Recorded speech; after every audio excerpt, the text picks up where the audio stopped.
નમસ્કાર મિત્રો, તમે વિડીયો જોઈને સમજી જ ગયા હશો કે વિડીયોની અંદર શું હતું। કારણ કે ઘણા સમયથી ગબ્બર ઠાકોર અને અર્જુનભાઈ ઠાકોર એ કોઈને કોઈ પ્રકારના જે વિવાદમાં આવતા રહે છે।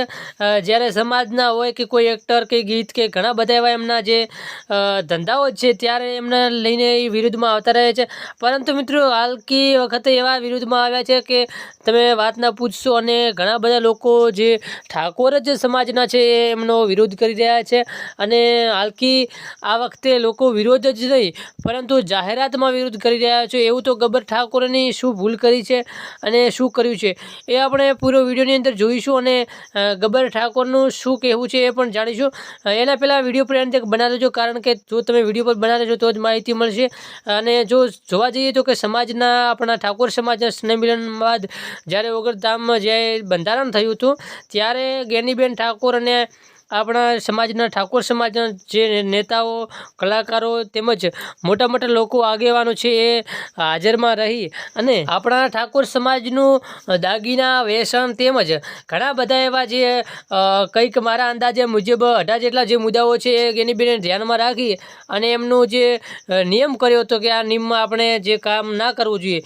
તો ગબ્બર ઠાકોર અને એમને મોટી ભૂલ થઈ છે કે જેમને એમના ગામ કે જે તમે જોઈ શકો છો વિડીયોની અંદર કે એમને ડીજે ચાલુમાં એમને પ્રોગ્રામ કર્યો છે અને જાહેરાતમાં ડીજે વગાડી 100 લોકો કરતાં વધુ જે લગ્ન પ્રસંગમાં રહી અને જે લોકો ઉપર નિયમ કરવામાં આવ્યો હતો કે આપણા સમાજના લોકોએ ક્યારેય ડીજે લગ્નમાં વગાડવું નહીં અને 100 લોકો કરતાં વધારે લોકો હોવા જવનમાં જવું નહીં, એવું બધું જે નિયમ હતો ત્યારે ગબ્બર ઠાકોરે જે ડીજે વગાડતા તમે જોવા મળ્યા હશે। અને આ વિડીયો ખૂબ જ વાયરલ થઈ રહ્યા છે ગબ્બર ઠાકોર અર્જુન ઠાકોરના કે ગબ્બર ભૈયાની ડીજે વગાડ્યું અને સમાજના બંધારણમાં એમને ભંગ પાડ્યો છે, કારણ કે એમને સમાજનો નિયમ તોડ્યો છે।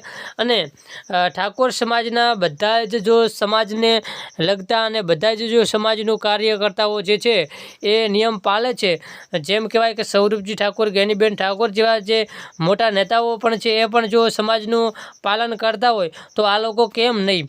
આવું માની અને ગબ્બર ઠાકોર અને અર્જુનભાઈ ઠાકોરના તેમજ ઘણા બધા સોશિયલ મીડિયા પર ખરાબ એવી કમેન્ટો આવી રહી છે। ઘણા બધા લોકો જે એમના વિચારધારા મુજબ કમેન્ટો કરી રહ્યા છે। તો હવે જાણવાનું એ રહ્યું છે કે ગબ્બરભાઈ અને અર્જુનભાઈ શું કહેવા માગશે અને શું કહેશે। એ માફી માગે છે કે કંઈ આનો ઉલ્લેખ કરે છે, શું કરે છે એ આપણે જાણીશું આગળના વિડીયોમાં। બાકી અત્યારે તો બસ સોશિયલ મીડિયા પર ગબ્બર ઠાકોરના વિડીયો ખૂબ જ વાયરલ થઈ રહ્યા છે કે એમણે ડીજે લાવ્યું છે અને જાહેરાતમાં ડીજે વગાડ્યું છે। ઠાકોર સમાજના બંધારણ એમને જે તોડ્યું છે, ક્યારે એ ઘણા બધા વખત કહેતા હોય છે કે અમે સમાજનું પણ આ બંધારણ એમણે તોડ્યું છે। તમે શું કહેવા માગો છો જરૂરથી કમેન્ટ કરજો।